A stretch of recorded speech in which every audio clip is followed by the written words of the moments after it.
Kita beralih ke informasi lain, saudara. Terintimidasi karena banyak pihak yang datang ke rumah, orang tua salah satu terpidana kasus pembunuhan terhadap Vina dan Eki terpaksa berlindung di rumah kuasa hukum.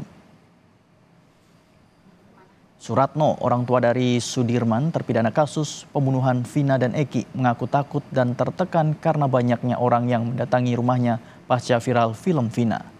Karena kondisi ini, kuasa hukum meminta Suratno dan keluarga untuk tinggal sementara di rumahnya demi keamanan. Kuasa hukum terpidana Sudirman menyampaikan pihaknya akan berusaha menjaga dan memperjuangkan keadilan untuk kliennya.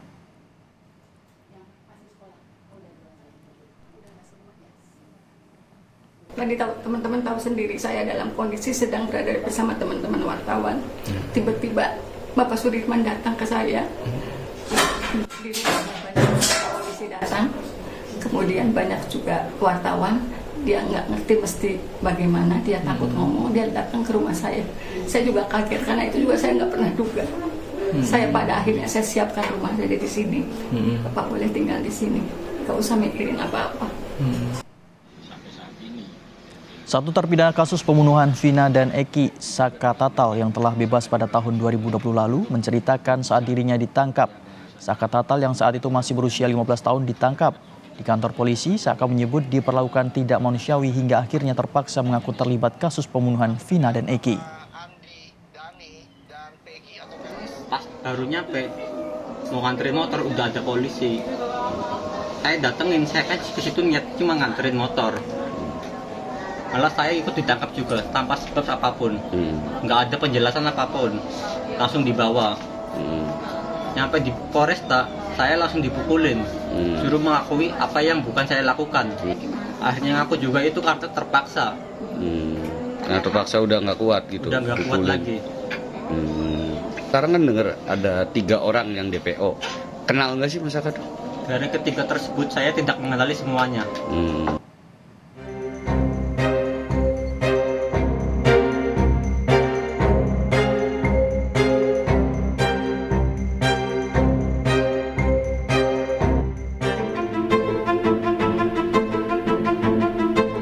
Kuasa hukum terpidana kasus pembunuhan Vina dan Muhammad Rizky atau Eki menyebut banyak kejanggalan dalam kasus ini.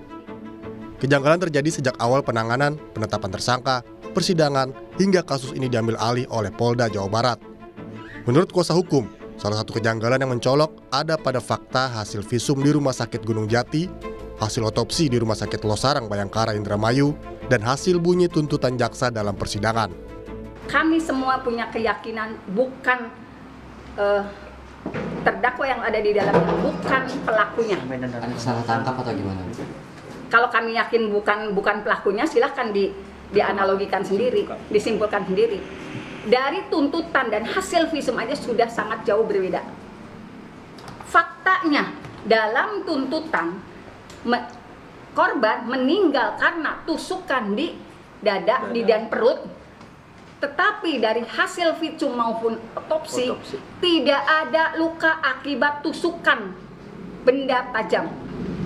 Fakta kedua, pakaian yang dikenakan korban yang dijembreng di persidangan itu masih utuh ya Pak. Tidak ada bekas bolong tusukan samurai yang disebut di dalam tuntutan samurai pendek dan samurai panjang. Sementara itu, Kompolnas mendorong Polda Jawa Barat untuk segera menangkap 3 orang yang telah ditetapkan sebagai buron sejak 8 tahun lalu dalam kasus pembunuhan Vina dan Eki. Kompolnas juga meminta Polri segera merespons terkait penyampaian kuasa hukum terpidana soal adanya dugaan penanganan polisi yang tidak sesuai prosedur. Menurut Kompolnas, hal ini perlu dilakukan agar penanganan kasus pembunuhan Vina bisa transparan. Mendorong Polda agar segera sungguh-sungguh sesuai dengan prosedur dan SOP untuk bisa menemukan dan menangkap, agar ketidakpastian ada hal-hal yang selama ini terkesan seolah-olah ditutup-tutupi agar segera bisa dituntaskan. Apa yang dimaksud kuasa hukum terpidana pada saat ini seolah-olah ada yang unprosedural, tentu ini kita dorong Polda sepatutnya bisa merespon apabila ada hal-hal yang dianggap unprosedural. Polda Jabar telah merilis 3 pelaku pembunuhan Vina dan Eki. Ketiganya yaitu Andi, Dani, dan Peggy alias Perong. Meski belum diketahui identitas ketiganya asli atau bukan, Polda Jawa Barat juga menggambarkan ciri-ciri ketiga DPO. Tim Liputan, Kompas TV.